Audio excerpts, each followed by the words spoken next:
هيك تشتك نكر من عولي من جنور أخوة محمد تشكري ربي عالم داية بسني ويجرك قوج بوتا تشكري من أوفلك ويش نافان مخلوقي كو تشكري مصطفى بوخة حبيب تقدير كري دور رحمن آفران هنگي قلم بنويسان تقدير أخوة دم بدم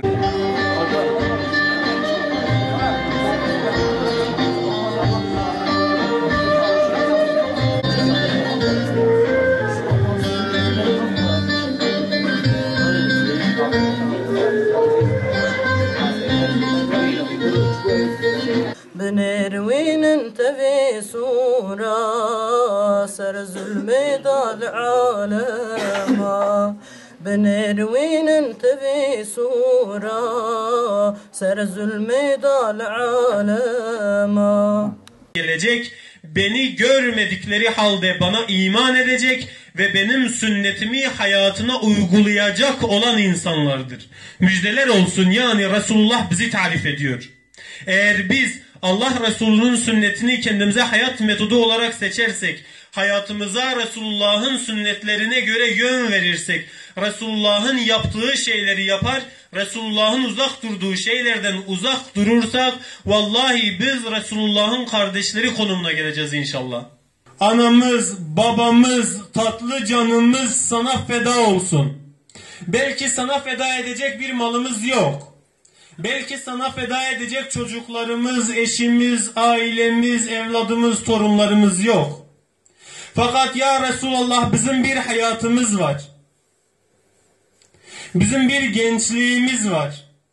Vallahi biz bugün sana söz veriyoruz. Biz de bu gençliğimizi, bu hayatımızı tıpkı senin etrafında toplanan Mus'ablar, Aliler, Hamzalar, Saatlar ve Zeydler gibi sana feda edeceğiz. Sana feda ediyoruz demektir aslında bugün burada bir araya gelmek. Onları ölüm uykusundan dirilt Allah'ım. Ya Rabbel Alemin, liderlerimizi ve yöneticilerimizi ıslah et. Allah'ım, onların ellerini hak üzere tut. Onların kalplerine senin korkunu yerleştir ya Rabbim. Sadakallahul azim. El Fatiha. Bu şekilde bir araya geliriz.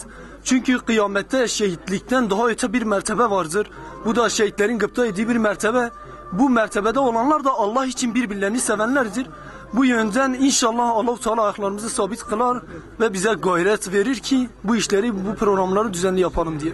Hocam böyle bir program daha yeni görüyorum ben, yani Muş içinde. Bitlis'ten geldim hocam. Böyle bir program, Allah razı olsun düzenlenenlerden. İşte nasıl kimseyi tanımıyor burada. Ya, ayrı ayrı yerlerden gelmişiz. Kardeşlik hocam, yani İslam içindir hocam nasıl olsa. İslam için herkes birleşmesi lazım. Kimse kimseden ayrı kopmaması lazım. Herkes barış içinde yaşaması lazım.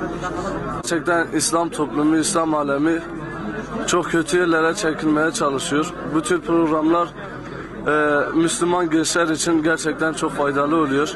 Tekrar programı düzenleyen Selam Devlet teşekkür ederiz. Allah hayrınızı kabul etsin.